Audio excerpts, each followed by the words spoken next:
Tego, you know I've been busy this week. I helped 2 home sellers get their home under contract. So I represented the sellers, and both of those sellers had offers that we were negotiating. And I was warning them once we got an accepted offer in email to confirm what I told them. I said, this is the first negotiation. I just want to remind you that we still have repairs, which I always consider our second negotiation, a repair request period, sort of. Help, I need some guidance. Help, selling and buying. Help, I need some real estate. Help. Tego, we're here. I know we've got a big agenda. You've got stats for us, the Statomatic. I have a whole list. You jumped right in, and I couldn't even read my list of our topics. Okay, go ahead. Tego, we have the best home of the week this year. This year. Well, maybe it is this year. It might be. Home of the week this year. Home of the week. That makes sense. Okay, you've got to work to see this house, though. Okay? Work to see it? You do. So it's 1317 West Meadowlark in Corrales. So very south end of Corrales, really easy to get in and out of Corrales for those who go, oh, I don't want it too long a drive. This is like the best of Corrales. You've got amazing views. You have a house for sale that you can buy that says, I live in New Mexico. Brick floors, vigas, Banco, Kiva fireplaces, just a really, really great house. It also has a barn and a little bit of like living space, or whatever attached to the barn, like 150 feet of accessory dwelling unit. It could be a bedroom. There's no like sink or cooking facilities or anything, but it has extra space. It's hitting the market tomorrow. So this is on Meadowlark, you said? West Meadowlark. Okay. So it's literally going active as we are coming live on this podcast. Actually, I see it on the website. I just pulled it up, and there it is. Look at that view. So you're showing people on the screen? No, I'm not showing it on the screen. I'm looking at it on my laptop. Hun, show people the view. Okay, West Meadowlark, 1317 West Meadowlark. Okay. The open house is going to be there. I know you went to that screen, but it's not entered yet. But it is open this weekend from 1 to 8 p.m., Saturday and Sunday, both days. The house is $699,500. We've already had calls. People are dying to see it. The yards are just spectacular. Look at that garden and that view. Really beautiful. Beautiful portals. But Tego, you have to work to get to it part. What do you mean work to get to it? I don't understand. Well, Meadowlark Lane from Loma Larga up the hill to up the top of the hill is under construction. They're adding a 5-foot path along West Meadowlark. I think it's going to be paved, Yeah. But in any event, they have it mostly blocked off saying residents only, but we have special permission from the village to have open houses on Saturday and Sunday because the work crews will not be there on Saturday and Sunday. So it is only going to be looked at this Saturday and Sunday, and then we have to figure out how do we get people in again. Because during the week, you have to have a pass that says you're an occupant or a resident of that section of Loma Larga. So 1 to 8 p.m., Saturday and Sunday, you can go see 1317 West Meadowlark Lane. And it has so many stunning perennial gardens, the barn, the finished studio, the paddock, and the brick. Oh my gosh, do you know how much I love that brick floors that we have? I know, I'm looking at it here on the screen. It's just awesome. A great property. So if you're looking for the best of Corrales, run to this one. There'll be a couple of our realtors there from 1 to 8 Saturday and Sunday. So now we can go to your list, Tego. Okay, my list. Your list. Well, my list is no, actually, I was going to say my list is boring, but my list is not boring to me. No, my list, I wanted to talk about house hacking because that came up this week. And what is house hacking? Because I have a property that I just got under contract that's perfect for house hacking, and I want to talk about that for people. It's a great way for somebody to get started in real estate investing. And so I'll explain it. House hacking isn't like couch surfing. No, I was thinking of couch surfing when you said that. No. Not anything like that.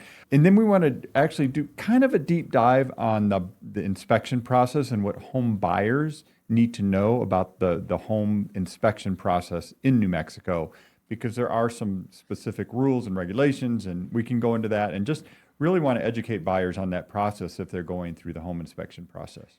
Yeah. And we can talk about April sales data if we want. But Tracy, what are you seeing in the market this week, in the real estate market in Albuquerque here? I wasn't prepared for that, but I'm always prepared for I know that you question because we meet regularly with the sales team. I've been out and about.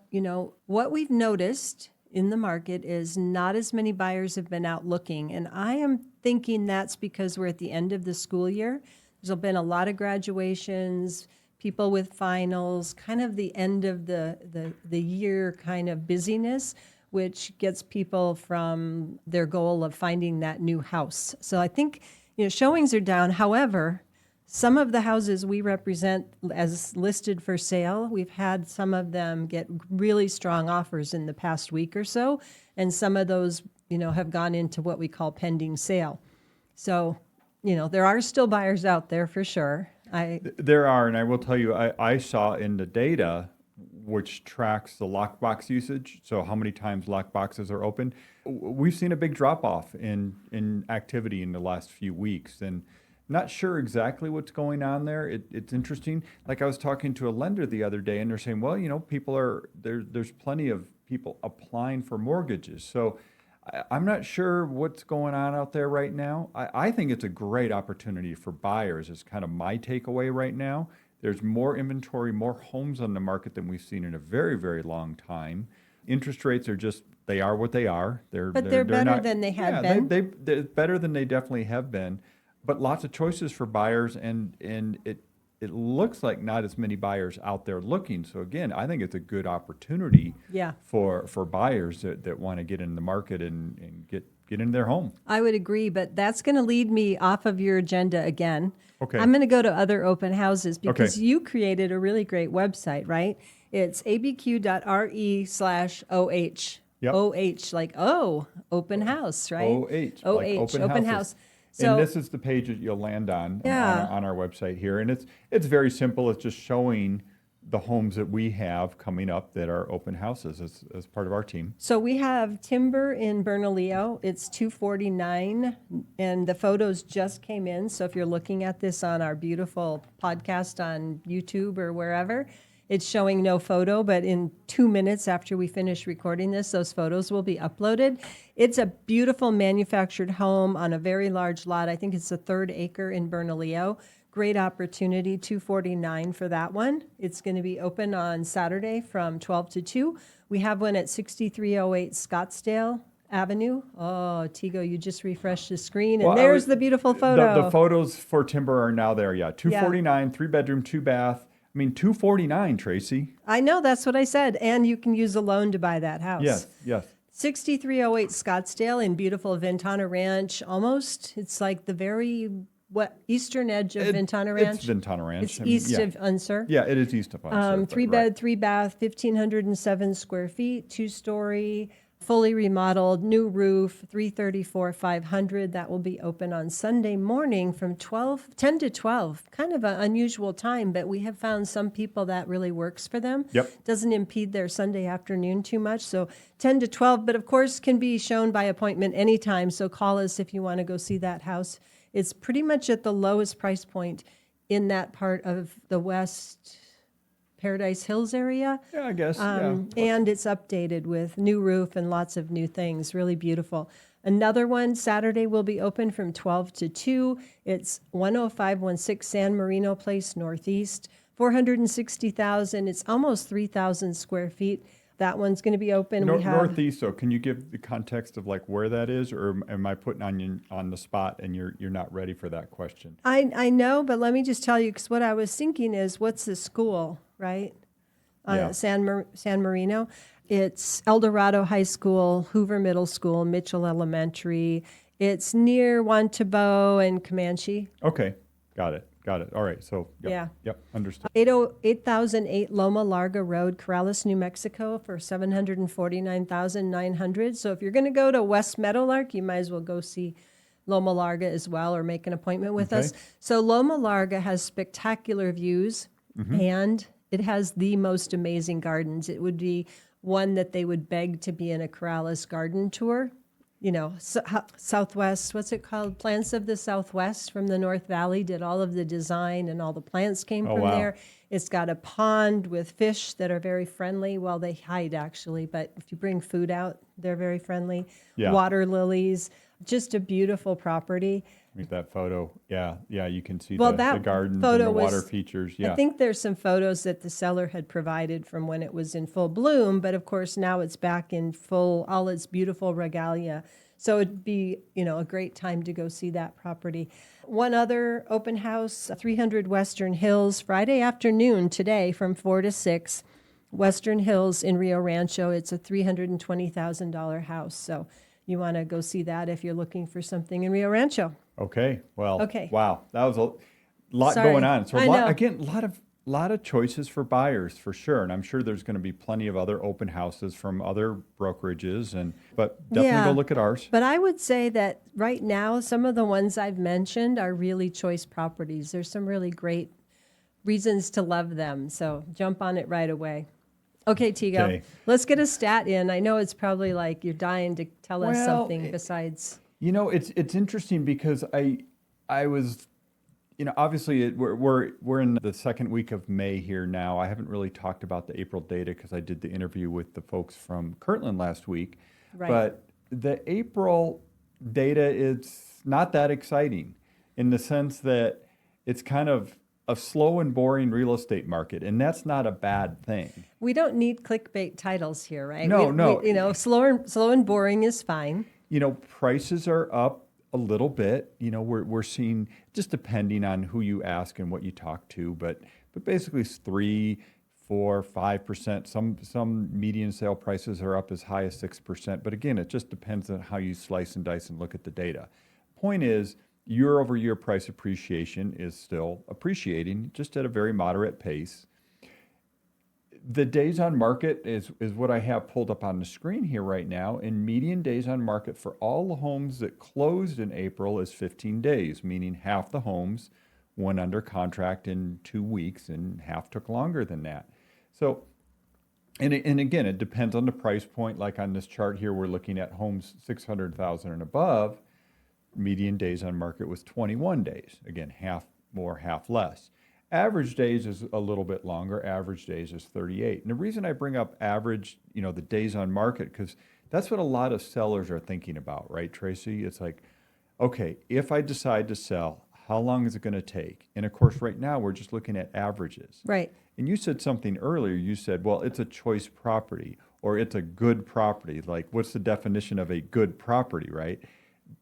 But those homes still we're seeing demand for, especially in certain price points and certain neighborhoods. So it's hard to put this broad picture or paint a broad brush of like average what's is going just, on. average is just average, right? Yeah.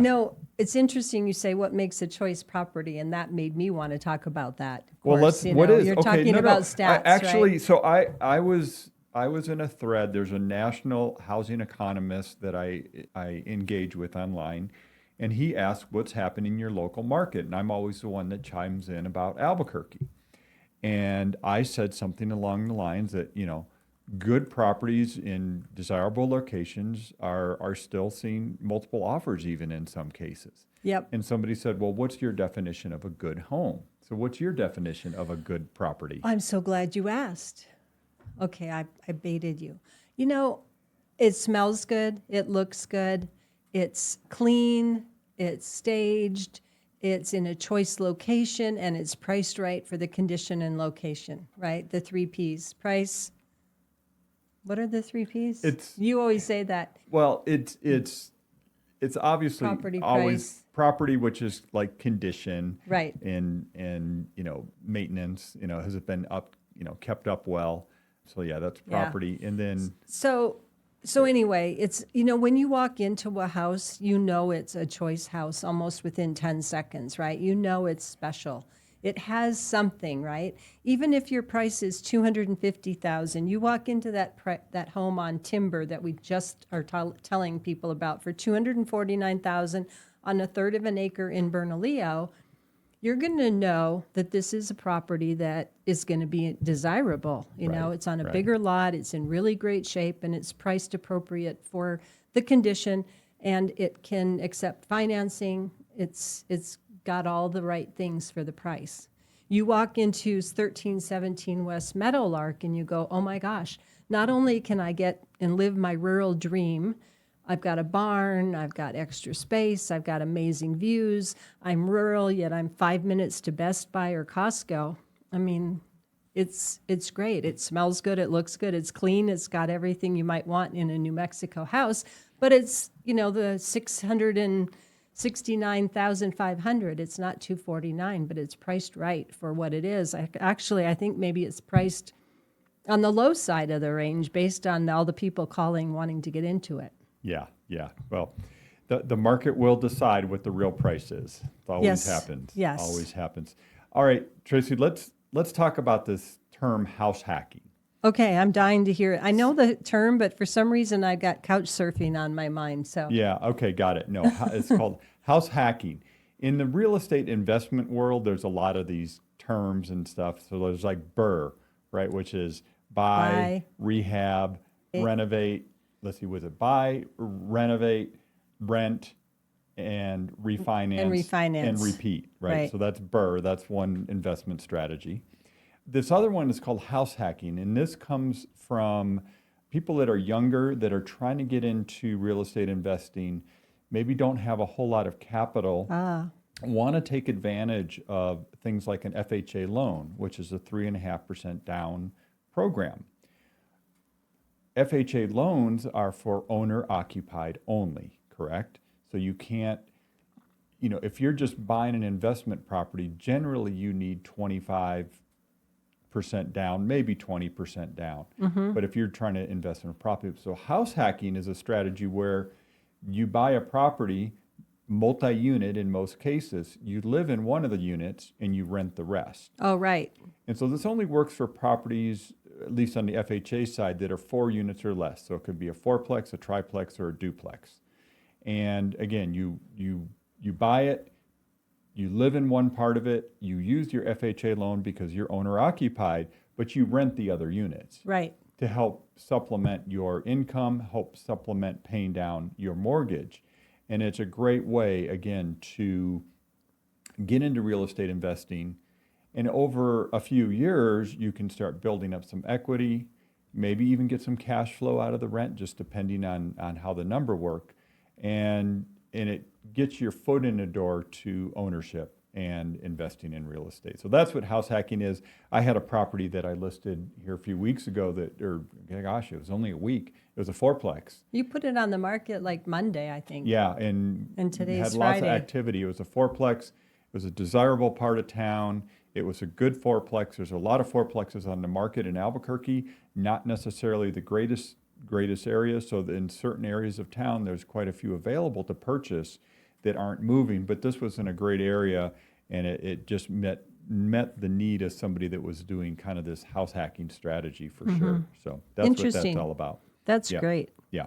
Okay, sounds good. I wish we had more of those in our market, Tego. We don't have a lot of duplexes or fourplexes, especially newer and in good condition or in desirable parts of town where we get a lot of people wanting to relocate to the Albuquerque metro area or New Mexico, and they're from a community where there's a lot of multifamily. And I go, I'm sorry, we're the wild, wild west with lots of room to spread out, even though we don't really. We're landlocked on 3 sides here in Albuquerque. But we don't have a lot, but I have to tell those people relocating to New Mexico, that's a tall order. So we saw that because you had multiple offers on that fourplex, right? Yeah. And it wasn't priced cheap. It was priced based on what the rents were. I mean, usually on something like that, price is based on the income potential of the property, not necessarily the comparables. And the condition and location, but what it'll bring in is really compared to price. Correct. Yeah. Tracy, I want to do a section here where we really get into what buyers need to know about the home inspection process when they're purchasing a home. As you know, the part of the process, you go out and look at homes, you get all excited, you're ready, you get under contract, and then now you have this whole contingency period or due diligence, depending on what you want to call it. And part of that is doing the home inspections. Right. And you've said this many times, and in all the brokers that you've taught and over the years, as you always say, is the home inspection process and the negotiations is kind of like the second negotiations other than price and terms that you deal with when you originally go under contract, right? Totally. And Tego, I've been busy this week. I helped 2 home sellers get their home under contract. So I represented the sellers, and both of those sellers had offers that we were negotiating. And I was warning them once we got an accepted offer in email to confirm what I told them. I said, this is the first negotiation. I just want to remind you that we still have repairs, which I always consider our second negotiation, a repair request period, sort of. So let's talk about that. So in our purchase agreement in New Mexico, we have a standard purchase agreement that most realtors, well, all realtors use. Most people, even if they're not a realtor, if they're just a licensed broker, use the same form. And in that, there's a whole section that spells out the duties of the seller, the duties, I'm going to say duties and responsibilities of the buyer as well, because the buyer does have some responsibility in doing their due diligence and doing their inspections, correct? And in Totally. that section, what does it kind of lay out? Do you want to get into that, like the dates and so on? Yeah, it tells you, that you have this many days or time frame to do your due diligence. You have this deadline that you need to object, basically, and say, from my own inspection or from the inspection reports, we would like to request the seller to take care of these items. So then it goes to the seller to look at that and decide how they want to reply. And that's the second negotiation you're Right. talking about. So the Right. buyer does the inspections, they get their reports, they talk with their their broker. But their broker puts a request together, sends it over to the seller's broker, and then the seller gets to look at that. And again, that's that decision. It's like the seller says, okay, I will do this, I won't do this, I'll do this, but I won't do this, or I won't do anything, or I'll give you credit and money, right? So that's the negotiation. Right. That's a big one, because the seller is now 2 weeks into having their house under contract. They're now making plans to move. They're now packing. They're now focusing on all the details of moving, which is a lot. And they have this inspection repair request, and they're going, oh my gosh, how am I going to find resources? And I don't have the money to prepay these people until my house sells, or it's overwhelming, right? And many times the seller is caught off guard because they think their house is perfect. They don't recognize, some things that they just haven't thought about. They haven't been on the roof in 2 years, and the inspector calls out some roof issues. Right. So it can be overwhelming. They don't all have this handyman skills like you do, Tego, to just knock out a punch list and repair things. They might need to get bids to find out how much will it cost them to fix something that's being requested. And all of that takes time and energy for them to do. They reply and say, hey, we'll do this. A lot of times the seller says, I'll take care of everything, or I'll offer you money at closing instead, and you can take care of those things.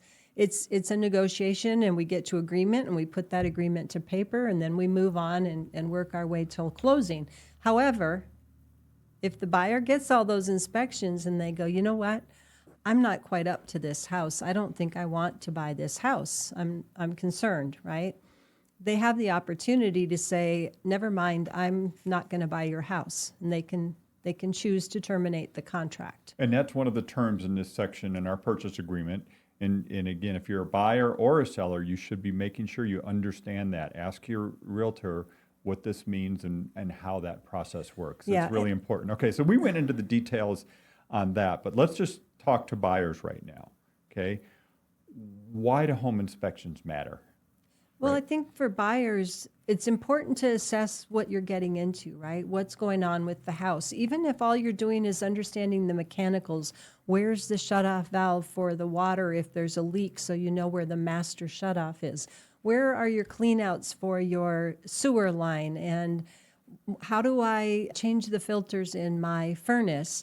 A lot of those things you learn by attending a home inspection. So you're learning about the home system, the components, the maintenance needs maybe, right? Right. You're learning just a condition of age of all the systems in the house, for example. For sure. So home buyers need to know those things, and they need to know that they're up for it, right? And they may be saying, you know what, the seller is okay with fixing A, B, and C, but they're not going to fix X, Y, and Z. And I need to know that those are things I'm probably going to need to take care of at some point after I'm the owner of the house. What inspections are available for a home buyer when they're I doing think a the home? list is like as Yeah. long as my arm, right? Correct. But what are the most typical? common? The common, yeah. Right. Most common full home inspection. They go top to bottom, right? They look at the mechanicals, the roof. They turn on. Don't go there yet. I've got a Okay. whole list on that. Okay, so there's the full home inspection, which is exactly what it sounds like. Yeah. So then there's the pest inspection, termites, right? We have very lazy termites here. They're very common. I wouldn't say that out loud. But- There are termites that can take a house down in New Mexico. I want to make that I'm clear. sure. I've never seen it. No, I but- have. Okay. Okay. Okay. So anyway, termites, dry rot on wood. Sewer line is a smart one to get just to check it, or septic if there's a septic system. Septic's required by law. If there's a well, you want to check the well equipment and the water quality, make sure it's drinkable, right? And if it's not, have it treated. So The other one I can think of, or I've got a list in front of me, so I'm Right. not really thinking of it, but in-floor ducts. If the home has, most of our homes are slab on grade, Right. meaning it's a concrete slab, on the dirt, and there are ducts underneath where the heating and air conditioning are. right.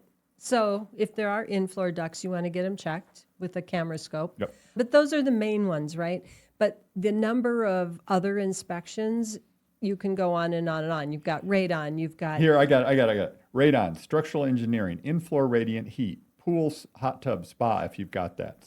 Mold testing, solar system, if it's got a solar system, sprinkler, irrigation, environmental tests. You can check for not just air quality, but other. maybe radio waves. Yeah, it could be if it's got some other type of contaminant in the house. And the list goes on and on and on, right? And like you said, there's I think no limitation on what a buyer can have inspected at the home except for, are you going to give me the I'm gonna except say for? except that it can't damage the house. Correct. Right? Yeah. Now, a lead-based paint test, you have to scrape through all the layers of paint. And so they usually do that like in a closet or a non-conspicuous place. But yes, you're not supposed to make any damage. So that's the one thing. But Tego, what happens mostly for buyers, just to know, they get the full home inspection and the full home inspector might say, hey, the roof looks like it needs a professional roofer to take a look at it. We have some concerns. Or we're concerned about the electrical something or other. We suggest you get a licensed electrician to look at it. So you get the full home, and a lot of times that directs you then to other specialists that you should have look at things. Let's dive into this whole full home inspection that we've talked about. In New Mexico, home inspectors that do the full home inspection are required to be licensed. I bet there's a code for that. I mean, There is. The state something. It's called the New Mexico Home Inspector Licensing Act Standards of Practice. It's 16-66-7. Okay, so that's out there. They have to be licensed, and if they're not, you probably shouldn't use them. So what I want to talk about there is that in that statute, I guess is what it is, New Mexico statute, there's a whole list of things that the home inspector will inspect and is required to inspect, and some things that they won't inspect and are not required to inspect. And so it's important as a home buyer to look at it. Now, I've got it bookmarked on our website, or not on our website, but just on a short link. If you go to abq.re, which is our short link code, /16 dash, what is it? What was 66? it? Yeah, 16. So it's abq.re/16-66-7, and we'll put it in the show notes too. And that gives you the entire act and what, again, an inspector will do and not do. And so it's important that people do it. It also specifies, what the agreement has to look like, what the inspection report includes and not includes. So again, if you're a home buyer, you need to be looking into this so you understand what you're doing when you're getting your home inspection done. Tego, I don't know any home buyers who've looked at that. I bet there is. Okay, I don't know of any. I'm just saying. So, they're getting our information right here, right now. I've so, looked at Tego, it. our time has come to an end, and I've got all these other stories I wanted to talk about. I was showing a house this week. Save it for next week. No, I'm just And I was going to say, I'll save it for next week. Okay. Anyway, thanks for watching us. Give us a like, a share, a follow, Yeah, all that stuff. whatever it is on YouTube. I don't know what it's. A subscribe. Yeah. Anyway, call us 448-8888. That's 505-448-8888. We'd love to hear from you. Leave us a message, make a comment, share our posts, whatever. It'd be great to get some feedback and what do you want us to talk about. And until next time, we're That's it. out. Take care. Thanks for watching the video all the way to the end. We appreciate you. And please click subscribe. We'll keep you updated on what's going on with real estate in the Albuquerque area and New Mexico, and of course, across the entire country. Have a great one.